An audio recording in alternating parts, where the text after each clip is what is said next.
The snow had begun to fall heavily, blanketing the world outside in a serene yet suffocating white.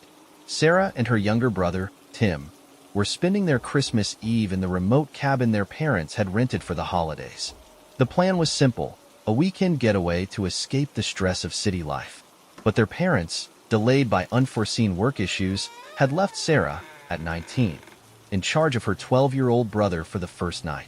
The cabin stood on the edge of a frozen lake, surrounded by dense pine woods that seemed endless. Inside, the warmth of the fireplace and the soft glow of Christmas lights gave the illusion of safety. The two siblings had spent the evening playing board games and sipping on hot cocoa, trying to ignore the howling wind outside. By 10 p.m., Sarah had just tucked Tim into bed when she heard the first knock. It wasn't the kind of knock you'd expect, a soft, hesitant rap on the door. This was loud, deliberate, and echoing, cutting through the cabin's cozy atmosphere like a blade. She froze mid-step, her heart quickening. Who could possibly be out here in this weather? Their nearest neighbor was miles away, and their parents had explicitly told her not to open the door for anyone. Peeking through the window, she saw nothing but the swirling snow. But the knock came again, louder this time. She grabbed her phone, ready to call her parents, but the reception was non-existent. The cabin's landline, a relic from decades past, was equally useless in the storm. "Who's there?" she called out, trying to keep her voice steady. No response. She decided not to open the door and instead checked all the locks, ensuring the windows were secure. Just as she reached the back door, she saw it. Footprints in the snow, leading from the woods to the cabin. Her stomach dropped. They were fresh, unbroken by the falling snow, and they ended just outside the back door. She hurried back to the living room, grabbing the poker from the fireplace. Moments later, the power cut out. The cabin plunged into darkness, except for the flickering light of the fireplace. From upstairs, Tim called out, his voice trembling. "Sarah? Why is it dark?" "Stay in your room," she shouted back. "Don't come out." Her hands shook as she lit a few candles, the shadows on the walls dancing like phantoms. The knocking started again, this time coming from the side of the house. And then the back. It was as if whoever, or whatever, was out there was circling the cabin, testing their defenses. Through the dim light, Sarah thought she saw movement outside the front window, a shadow passing quickly. But when she looked again, it was gone. Her phone vibrated. Relief washed over her as she saw it was a text from her mom. "How are you guys doing?" Sarah typed frantically, "Someone's outside. I don't know who it is. We're scared." The message didn't send. No signal. Tim screamed from upstairs. Dropping her phone, Sarah bolted up the stairs 2 at a time. She found him standing by the window in his room, pointing to the woods. "There's someone out there," he whispered, his voice cracking. Sarah looked, and her blood ran cold. A figure stood at the edge of the tree line, just barely visible through the snow. They were tall, wearing something dark, and completely still, as if waiting. When Sarah blinked, they were gone. Grabbing Tim, she locked his door and pulled him downstairs. "We're staying together," she said firmly, "no matter what." Hours passed, but the knocking didn't return. It was past midnight when Sarah, exhausted, began to believe the intruder had left. But just as she let her guard down, the sound of shattering glass erupted from the back of the cabin. Someone had broken in. "Hide," she whispered to Tim, pushing him into a closet and handing him the phone. "Don't come out unless I say so." Clutching the fireplace poker, she moved toward the noise. The silence was deafening. Every creak of the floorboards sounded like thunder. As she rounded the corner to the kitchen, she saw it. The back door wide open, snow blowing in, and muddy footprints leading deeper into the house. She called out, her voice shaking, "I have a weapon. Leave now." A figure emerged from the shadows. A man, his face obscured by a scarf and hood. He didn't speak, just took a step toward her. Sarah swung the poker wildly, and the man ducked, but not before she caught him on the arm. He grunted in pain but didn't stop. Instead, he lunged, grabbing the poker and throwing it aside. Sarah screamed, trying to fight him off, but he was too strong. Just as she thought it was over, a loud bark echoed through the cabin. Their family dog, Max, who they thought was asleep in the bedroom, had come to her rescue. He bit down hard on the man's leg, making him howl in pain and stumble back. The man bolted, limping as Max chased him out into the snow. Sarah slammed the door shut, locking it and collapsing against it. Tim emerged from the closet, tears streaming down his face. They spent the rest of the night huddled together, clutching the dog, too scared to sleep. When the sun finally rose, they saw the tracks leading away from the cabin, disappearing into the woods. The police arrived later, alerted by their parents when they couldn't reach them. The officers searched the area but found no sign of the intruder. They assured Sarah and Tim they were safe now, but Sarah knew she'd never feel safe in that cabin again. Last Christmas, my friend Alex invited me to his family's winter home in a small mountain town. His parents had recently bought the place, an old A-frame cabin surrounded by thick woods, and thought it would be the perfect spot for a cozy holiday. I jumped at the chance for a change of scenery. The city felt suffocating, and spending a week in the snow-covered wilderness sounded ideal. The cabin was quaint but isolated. The nearest neighbor was half a mile down the road, and the town itself was a 15-minute drive away. We arrived on Christmas Eve, our car loaded with groceries, decorations, and everything we'd need for a week of relaxation. The first night went smoothly. We decorated the tree, cooked a big meal, and settled in with hot cocoa while a snowstorm raged outside. It wasn't until the next morning that things started to feel off. When we woke up, Alex found footprints in the snow outside the cabin. They weren't ours. These were fresh, circling the house and leading off into the woods. At first, we laughed it off, joking about Santa Claus checking up on us. But deep down, I felt uneasy. The storm had been brutal. No one in their right mind would be wandering around out there in the freezing cold. By the afternoon, the storm had eased, and we decided to explore the woods behind the cabin. We bundled up, grabbed a thermos of hot coffee, and headed out. The snow was deep, and the air was eerily silent, save for the crunching of our boots. After about 20 minutes, we stumbled upon something strange, a small clearing with a wooden structure in the center. It looked like an old hunting blind, weathered and falling apart. Alex climbed up to check it out while I stayed on the ground, scanning the woods. The air felt heavy, and the shadows seemed to stretch unnaturally long. When Alex came back down, he looked pale. "There's something weird up there," he said. "A bunch of carvings on the walls. Symbols, I think." I climbed up to see for myself. The inside of the blind was covered in strange symbols carved into the wood. Circles, triangles, and what looked like jagged runes. In the corner, there was a bundle of sticks tied together with twine, almost like a small effigy.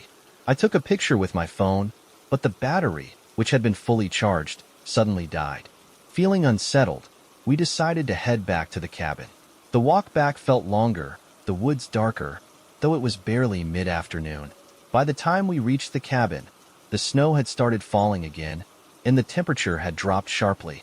That evening, as we sat by the fire, we heard a noise outside, a rhythmic tapping on the cabin's wall. At first, we thought it was just branches swaying in the wind, but the tapping was deliberate, moving from one side of the house to the other. Alex grabbed a flashlight and opened the front door. "Hello," he called out into the storm. There was no answer. He stepped outside, shining the flashlight around. The beam illuminated the footprints again, fresh and circling the house. This time, they were joined by something else, drag marks, like something heavy had been pulled through the snow. Alex slammed the door shut, locking it. "It's just some local kids messing with us," he said, trying to sound casual, but I could see the fear in his eyes. The tapping continued sporadically throughout the night, always in a different spot. Neither of us slept. On Christmas morning, we woke to find the cabin surrounded by more footprints, and the drag marks led directly to the front porch. Lying there was the effigy from the hunting blind. The twine had been cut, and the sticks were arranged in a strange pattern. Alex wanted to burn it, but I convinced him not to touch it. Something about it felt dangerous. We decided to leave that day. Packing up as quickly as possible, we threw our bags into the car and started the drive back to town. The road was treacherous with snow and ice, but we were desperate to get away. About halfway down the mountain, Alex hit the brakes suddenly. "Do you see that?" he said, pointing to the woods. I followed his gaze and saw it. A figure standing among the trees, tall and gaunt, wrapped in something dark. Its face was obscured, but I could feel its eyes on us, cold and unrelenting. It didn't move, didn't try to follow us, but its presence was enough to send chills down my spine. We didn't stop until we reached the safety of the town. Alex reported the footprints and the effigy to the local sheriff, but there wasn't much they could do. They assured us it was probably just a prank, though their tone lacked conviction. When I got home, I looked through my phone to see if the picture I'd taken in the hunting blind had saved. It had, but the image was corrupted, warped, and distorted, the symbols barely visible. I deleted it immediately, unwilling to keep any trace of that place. Even now, I can't shake the feeling that whatever we encountered in those woods wasn't human. Something was watching us, following us, and it wanted us to know it. Christmas, once my favorite time of year, now fills me with dread. It was supposed to be a quiet Christmas with my boyfriend, Jake, at a small rental cabin in Vermont. We'd planned it as a romantic escape from the city. Just the two of us, no phones, no work, and no distractions. The cabin was tucked deep in the woods, far from any neighbors, with a perfect view of the snow-covered mountains. The first night was magical. We cooked a big dinner, exchanged early gifts, and drank hot cider by the fire. Snow began to fall heavily, and the world outside disappeared in a blanket of white. It was the kind of scene you'd see on a postcard. The second night, things started to change. Jake wanted to take some photos of the snow-covered woods, so we bundled up and stepped outside just before sunset. The forest was quiet, the only sound our boots crunching in the snow. As we wandered further from the cabin, I noticed something strange, a set of footprints that didn't belong to us. They were fresh, leading deeper into the woods, and spaced in a way that suggested someone had been running. Maybe it's a hunter or a hiker, Jake said, though he sounded unsure. Let's head back. As we made our way back, the woods seemed darker, more oppressive. Every snapping branch or gust of wind set me on edge. By the time we reached the cabin, the sun had dipped below the horizon, and the snow was falling harder. Jake bolted the door and stoked the fire while I tried to shake off the lingering unease. Later that night, as we sat on the couch playing cards, we heard it, a faint scratching sound, like nails on wood. At first, I thought it was an animal, maybe a raccoon or a stray dog. But then the scratching moved, circling the cabin, stopping and starting in intervals. It was too deliberate to be an animal. Jake grabbed a flashlight and opened the door, shining it into the snowy darkness. The beam revealed nothing but falling snow and the thick forest beyond.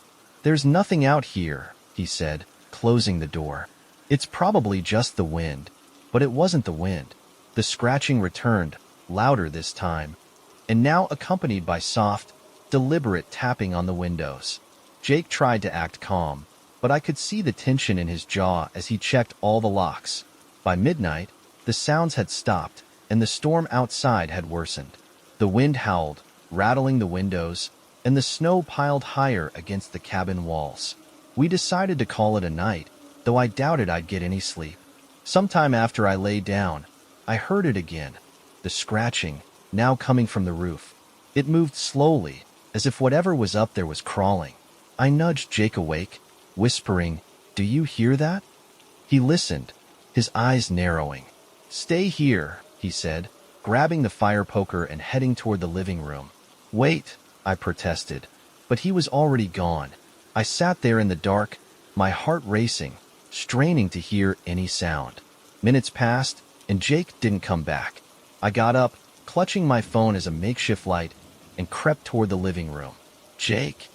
I called softly, but there was no response. When I stepped into the room, the front door was wide open, snow blowing inside. Panic surged through me as I ran to the doorway, yelling his name into the storm. The flashlight was lying in the snow just beyond the porch, its beam pointing toward the woods. But Jake was nowhere in sight. I grabbed my coat and boots, throwing them on as quickly as I could, and ventured outside. The snow was knee-deep, and the cold was biting, but I couldn't leave him out there. Following the flashlight's beam, I saw a single set of footprints leading away from the cabin, Jake's. But they didn't make sense. They were spaced unevenly, almost as if he'd been dragged. The trail led me deeper into the woods, the trees closing in around me. The storm was blinding, but I pressed on, calling his name. Suddenly, the footprints stopped.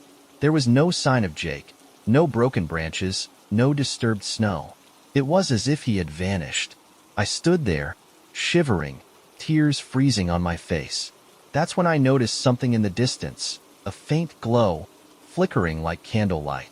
I stumbled toward it, my legs burning from the cold, and found myself in a small clearing. In the center was a crude wooden structure, almost like a shrine. Inside, candles burned dimly, their light casting eerie shadows on the surrounding trees. And there, hanging from the branches above, were dozens of small, handmade ornaments, twisted shapes made from sticks and string. Some resembled stars, others animals, but most looked like distorted human figures. At the base of the shrine was something that made my stomach churn, a fire poker. Jake's fire poker. I screamed his name, but the woods swallowed the sound. The candles flickered, and for a moment, I thought I saw movement among the trees. Shadows shifting, circling. I turned and ran, following my own footprints back toward the cabin. When I finally burst through the door, I slammed it shut and locked it, collapsing on the floor. Jake was gone. The storm raged on, and I spent the rest of the night huddled in the corner, clutching a kitchen knife, waiting for something, anything, to happen. When morning came, the storm had passed. I ventured outside again, searching the woods, but there was no trace of Jake or the shrine. Even the footprints were gone, erased by the fresh snow. The police searched for weeks, but they found nothing. No one could explain what happened, and I've lived with the guilt of leaving him behind ever since. Christmas is no longer a time of joy for me. It's a reminder of the night the woods took someone I loved, and the shadows that watched as it happened. Last Christmas, I decided to spend the holidays at my grandparents' old farmhouse. They had passed years ago, and the house had sat vacant ever since. My parents wanted to sell it, but I convinced them to hold off. There was something nostalgic about that place. Its creaky floors, the smell of wood smoke, the view of the snow-covered fields. It felt like Christmas. I arrived on Christmas Eve, the sun setting as I pulled into the long, winding driveway. The house looked the same as it always had, though more weathered and forlorn. Snow had started to fall, and the surrounding fields seemed endless under the gray sky.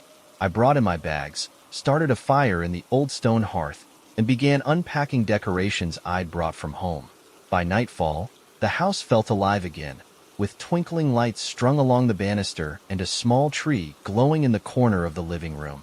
I settled into the couch with a mug of hot cocoa and a blanket, feeling a deep sense of peace. Outside, the snowstorm intensified, the wind howling against the windows. Around 10 p.m., I decided to head to bed. As I climbed the creaky stairs, I noticed something odd. The door to the attic was ajar. I distinctly remembered closing it earlier, as the draft from up there made the house even colder. I hesitated but brushed it off, assuming I'd just forgotten. The attic had always unsettled me. As a kid, I'd avoided it at all costs, convinced it was haunted. My grandparents used it for storage, and it was filled with old furniture, boxes of clothes, and faded photographs. Still, I pushed the door shut and locked it, making a mental note to check it in the morning. I was jolted awake around 2 a.m. by a loud bang. It sounded like something heavy had fallen upstairs. My heart raced as I grabbed my phone and turned on the flashlight. The house was eerily quiet, the wind outside now a dull hum. I crept out of bed, my footsteps echoing on the wooden floor, and made my way to the staircase. As I approached the attic door, I froze. It was open again, the lock dangling uselessly from the latch. Cold air poured down the stairs, making me shiver. Summoning all my courage, I climbed the narrow staircase, each step groaning under my weight. At the top, I shone my flashlight into the attic. Everything seemed normal at first. Dusty furniture, old trunks, cobwebbed corners. But then I noticed something that made my blood run cold. In the center of the attic floor, someone had cleared away the dust in a perfect circle. Inside the circle were footprints, small and barefoot, leading to the far corner where a broken rocking chair sat. I backed away, my flashlight shaking in my hand. That's when I heard it, a faint giggle, like a child's, coming from behind me. I whipped around, but there was nothing there. My instinct screamed at me to leave, but I felt rooted to the spot, paralyzed by fear. Suddenly, the rocking chair began to move, its creaking filling the silence. I bolted down the stairs, slamming the attic door shut and shoving a heavy chair in front of it. My hands trembled as I tried to catch my breath. I considered leaving right then and there, but the storm outside was brutal, and the thought of driving in it was just as terrifying. I stayed awake for the rest of the night, clutching a fire poker and staring at the attic door. The noises didn't stop. Footsteps creaking above me, soft knocks on the walls, and once, what sounded like a faint whisper of my name. When dawn finally broke, I wasted no time packing my things. As I loaded my bags into the car, I glanced up at the attic window. The curtains fluttered, though there was no wind. And then I saw it, a pale face, small and childlike, peering down at me. Its hollow eyes met mine, and a cold, malevolent smile spread across its lips. I jumped into the car, my hands shaking as I fumbled with the keys. When the engine roared to life, I sped down the driveway, not daring to look back. It wasn't until I reached the main road that I realized tears were streaming down my face. I told my parents what had happened, but they chalked it up to stress or an overactive imagination. They sold the house a few months later, and I never went back. Sometimes, though, I dream about that attic, the footprints, the rocking chair, the face in the window. And every Christmas, as the snow falls and the nights grow long, I wonder if the new owners have seen it too. Last December, I agreed to house sit for my boss, Lisa, while she and her family went on a holiday cruise. She lived in a massive, beautifully decorated house on the outskirts of town, surrounded by a thick patch of woods. I thought it would be the perfect setup. A quiet week alone, full access to a fully stocked fridge, and a chance to enjoy a luxurious home while earning some extra cash. It seemed too good to be true. I arrived 2 days before Christmas, the house decked out in festive lights and decorations. A tall tree stood in the corner of the living room, adorned with gold and red ornaments. A wreath hung on the front door, and the fireplace mantel was lined with stockings. It looked like something out of a magazine. The first couple of nights were uneventful. I spent my time lounging on the plush couch, watching Christmas movies, and helping myself to the fancy snacks Lisa had left behind. The house was so quiet that I barely noticed the occasional creaks and groans of its old wooden frame. On Christmas Eve, everything changed. It started around 10 p.m. I was in the kitchen making hot chocolate when I heard a noise from the living room, a soft thud, like something heavy had fallen. I walked in to check, but found nothing out of place. Shrugging it off, I returned to the kitchen. A few minutes later, it happened again, this time louder. When I went back to the living room, my stomach dropped. One of the ornaments had fallen from the tree, shattering on the hardwood floor. I picked up the pieces and examined the tree. It didn't seem like anything had bumped it. The other ornaments hung perfectly still. Uneasy, I cleaned up the mess and tried to convince myself it was just gravity or a loose hook. As the night wore on, the house grew colder, despite the roaring fire in the hearth. I grabbed a blanket and settled on the couch, trying to shake the growing sense of unease. That's when I heard it, a faint rustling sound coming from the hallway. It was subtle, like someone dragging their fingers across the wallpaper. I froze, straining to listen. The sound grew louder, moving closer. I grabbed my phone and turned on the flashlight, shining it toward the hallway. It was empty. The rustling stopped. Then came the knocking. 3 sharp, deliberate raps on the front door. My heart jumped into my throat. No one should have been out there. The house was miles from any neighbors, and the road leading to it was barely passable in the snow. I tiptoed to the door, peeking through the peephole. No one was there. I locked the deadbolt and backed away slowly, my pulse pounding in my ears. I considered calling Lisa or the police, but I didn't want to sound paranoid. Maybe it was a tree branch or the wind. As I returned to the living room, I stopped dead in my tracks. The Christmas tree lights, which had been twinkling moments ago, were now completely off. I checked the plug. It was still connected. Before I could process it, the rustling started again, this time from behind the tree. "Hello?" I called out, my voice shaking. Is someone there? No answer. I edged closer, my hands trembling, and peered around the tree. Nothing. But when I looked back at the couch, my blood ran cold. The blanket I'd left there was now on the floor, neatly folded. I bolted upstairs to Lisa's bedroom, locking the door behind me. I crawled under the covers, clutching my phone like a lifeline. I told myself I was imagining things, that it was just the isolation and my own mind playing tricks on me. Around 3 a.m., I was startled awake by a sound that made my skin crawl, a low, guttural hum. It came from the hallway outside the bedroom. I held my breath, my heart hammering in my chest. The hum grew louder, more resonant, like a chorus of voices rising in unison. Suddenly, the doorknob rattled. I nearly screamed but clamped my hand over my mouth, stifling the sound. The rattling stopped, replaced by soft scratching. It sounded like nails dragging across the wood. And then, just as suddenly, it all stopped. I sat there in silence, the only sound my ragged breathing. When the first rays of sunlight streamed through the window, I finally mustered the courage to open the door. The hallway was empty, but the carpet was damp, as if someone, or something, had been pacing outside all night. I ran downstairs to grab my things, ready to leave. But the sight in the living room froze me in place. All the ornaments on the Christmas tree had been removed, scattered across the floor in a perfect circle around the base. At the center of the circle was a single word, scrawled in ash, leave. I didn't need to be told twice. I grabbed my coat and keys and bolted for the car. As I drove away, I glanced in the rearview mirror and saw it, just for a second. A shadowy figure standing in the window, watching me go. Lisa called a few days later to thank me for house-sitting. I didn't tell her what happened, but when she mentioned that all the Christmas decorations had been mysteriously packed away when she got home, I knew it hadn't been my imagination. Last year, I decided to stay home for Christmas instead of traveling to see family.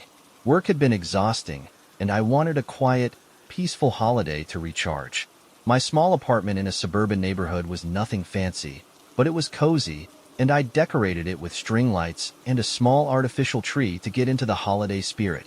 On Christmas Eve, the snow began falling heavily, blanketing the street in silence. It was picturesque, and I spent the evening sipping wine, watching classic Christmas movies, and occasionally glancing out the window at the peaceful scene. Around 11 p.m., I decided to call it a night. I was halfway to my bedroom when I noticed something odd. The string lights on my Christmas tree were flickering, dimming and brightening sporadically. It wasn't unusual for old lights to act up, so I unplugged them and made a mental note to replace them after the holidays. As I turned to leave the living room, I caught something out of the corner of my eye, a shadow moving outside the window. My heart skipped a beat. I lived on the second floor, and the idea of someone standing out there seemed impossible. Telling myself it was just the reflection of the lights, I went to bed, though I couldn't shake the unease. Around 2 a.m., I woke to a soft tapping sound. At first, I thought it was snow or ice hitting the window, but as I listened closer, I realized it was rhythmic, deliberate. It was coming from the living room. I grabbed my phone and turned on the flashlight, inching down the hallway. The tapping grew louder as I approached, and my stomach knotted with dread. When I reached the living room, I froze. The Christmas tree lights were on again, even though I'd unplugged them.